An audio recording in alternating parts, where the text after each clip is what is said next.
Thank you for inviting me to come to speak today. I have been involved in researching and writing about adoption for well over 40 years. I've published 2 books on the subject and dozens of articles.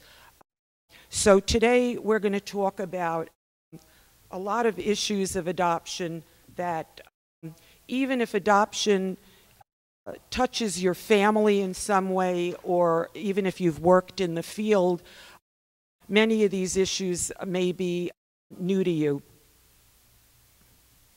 When we think about adoption, our general perception is that it's a win-win, that babies that need a home are matched with individuals and couples who want a baby or a child, and they live happily ever after. And for the most part, that is the case. But we're going to look behind the scenes at some of the aspects that are not easily visible.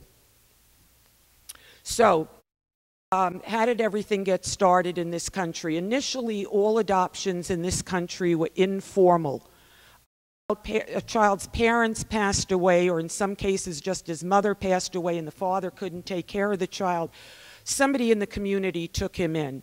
And so the Jones child was raised by the Smith family, and it was known to the whole community with no legal name changes, no formal adoption. It was just done very simply, taking care of children in need.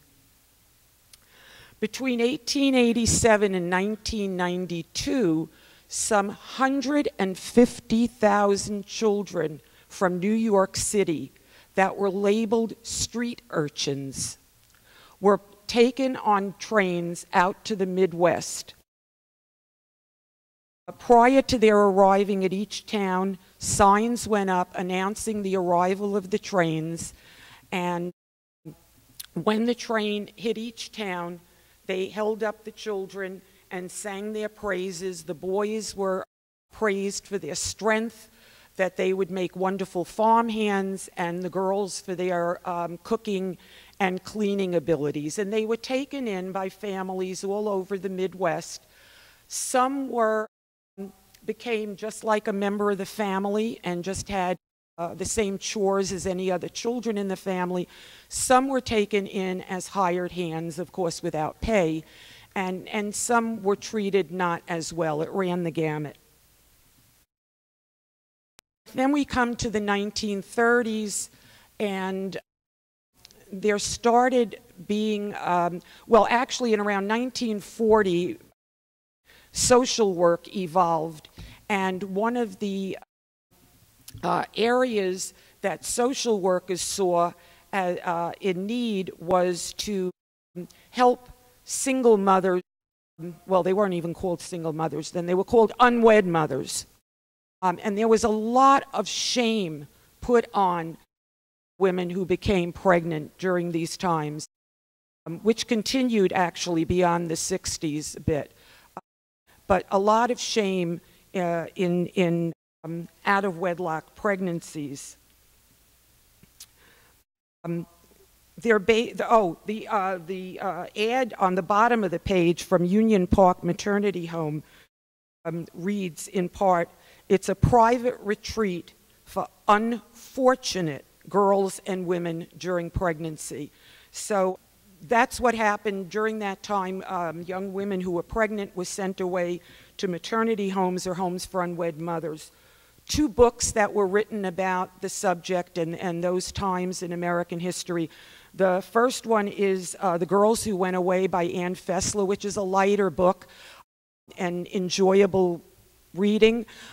If any of you have experienced during your high school years a fellow student who disappeared for a year or a semester, and you were told that she went to stay with an aunt in another state, very likely she was in a home for unwed mothers somewhere. The other book, Wake Up Little Susie, is written by historian Ricky Solinger, and the subtitle is Single Pregnancy and Race Before Roe v. Wade. And the black and white illustration on the cover deals with this issue that white women who were pregnant out of wedlock during this time period were faced with a lot more shame than black women. So it was during this period of shame and secrecy around adoption, and I want to state that the shame and secrecy was not just on the unwed mothers, but infertility was also cloaked with shame and secrecy. And so the whole entire process of adoption was. And it was during these times, it was started in the 1940s, state by state, that adoption records became sealed.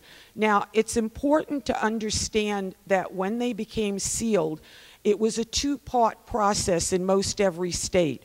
First, they were sealed from the public, and then they went back and sealed the records from the adoptee himself. Instrumental in getting the records sealed were some of the notorious baby brokers of the time. The most notorious was Georgia Tann. Georgia Tann worked for she ran the Tennessee Children's Home Society and reportedly stole some 5,000 babies, and this book was written about her. She had some very famous and influential clientele, including judges and politicians, and that's how she reigned her power to influence getting the records sealed. Why?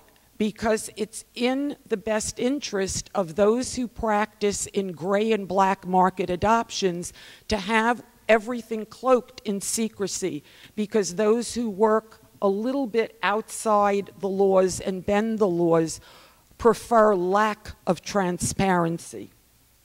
So the records became sealed, and she wasn't the only baby broker. There were others right here on the East Coast as well.